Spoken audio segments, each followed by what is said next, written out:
सनातन धर्म की जय हो। आज हम बात करते हैं जन्म कुंडली के बारे में। और एक बात और ख़ास बता दें आपको, हम रात को अपने यूट्यूब चैनल मन की निस्वार्थ सेवा पर लाइव आते हैं। आप आइए, आपका स्वागत है। फ्री, कोई पैसा नहीं है, कोई चार्ज नहीं है।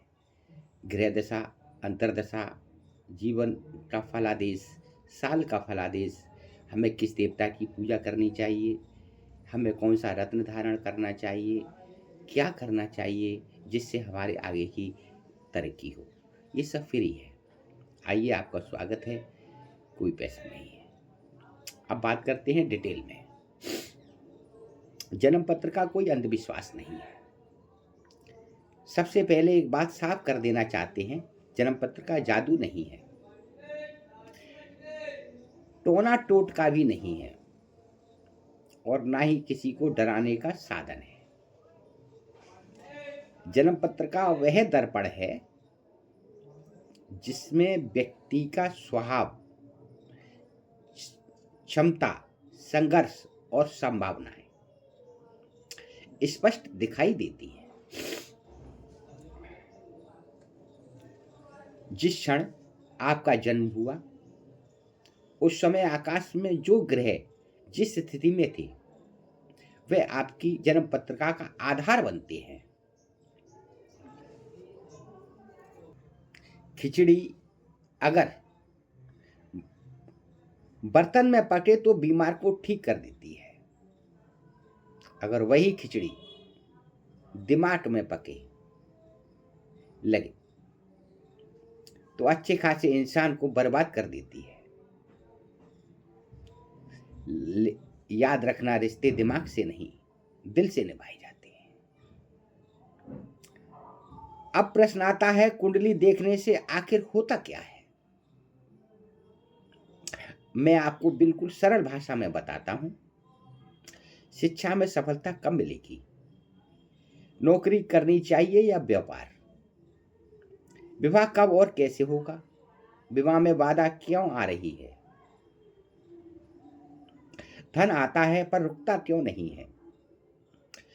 संतान सुख में विलंब क्यों? स्वास्थ्य बार बार क्यों बिगड़ता है? ये सारे प्रश्न अनुमान से नहीं, जन्म पत्रिका के गणित से समझे जाते हैं। विवाह मिलान जीवन के सबसे बड़ा निर्णय है। दोस्तों, विवाह कोई छोटा विषय नहीं है। एक गलत निर्णय पूरी जिंदगी को प्रभावित कर देता है। सिर्फ लड़का लड़की अच्छा है या उसकी सूरत से नहीं, चित्र किसी भी देवता का जेब में रखो या ना रखो, चरित्र दिल में रखना चाहिए। चित्र तो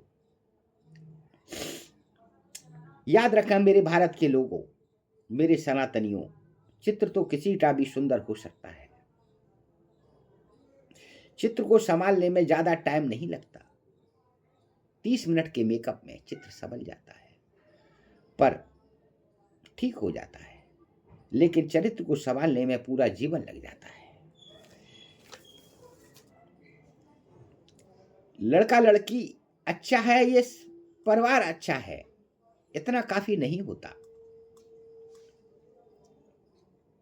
गुण मिलान, ग्रह की स्थिति, दशा, अंतर्दशा और आने वाला समय, इन सब का सही विश्लेषण बहुत जरूरी है। डरकर विवाह नहीं रुकवाते, दोष बताकर घबराते नहीं, बल्कि कौन सा दोष वास्तविक है, कौन सा सामान्य है और किसका समाधान संभव है, यह ईमानदारी से बताते हैं जन्म पत्र का द्वारा। वार्षिक फलादेश क्यों जरूरी है? अगर आपको पहले से पता है कि आने वाला समय कैसा रहेगा, तो आप सही समय पर कदम बढ़ा सकते हैं और गलत समय से सावधानी रख सकते हैं। वार्षिक फलादेश का अर्थ है समय को समझकर चलना, अकेले चलना सीख लो। मैंने, क्योंकि मुझे पता है इस दुनिया में कोई किसी का नहीं होता। वार्षिक फलादेश का अर्थ है समय का समझकर चलना।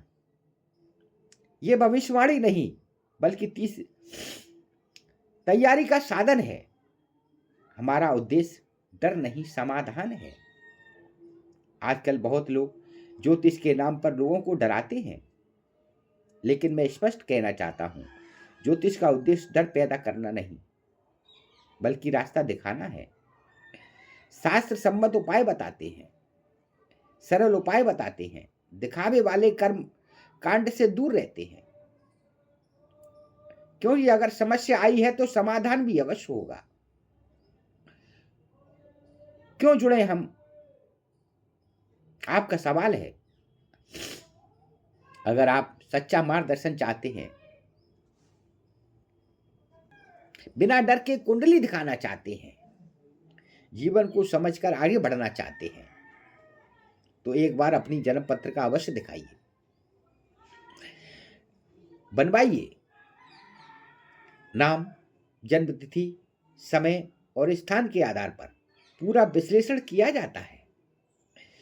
दोस्तों, जीवन भगवान का दिया हुआ अनमोल उपहार है और जन्म पत्रिका उसे समझने की एक विद्या है। अगर यह वीडियो आप तक पहुंच जाए तो लोगों को शेयर करिए और आइए हमारे चैनल पर रात को 8 बजे फ्री। आपका स्वागत है।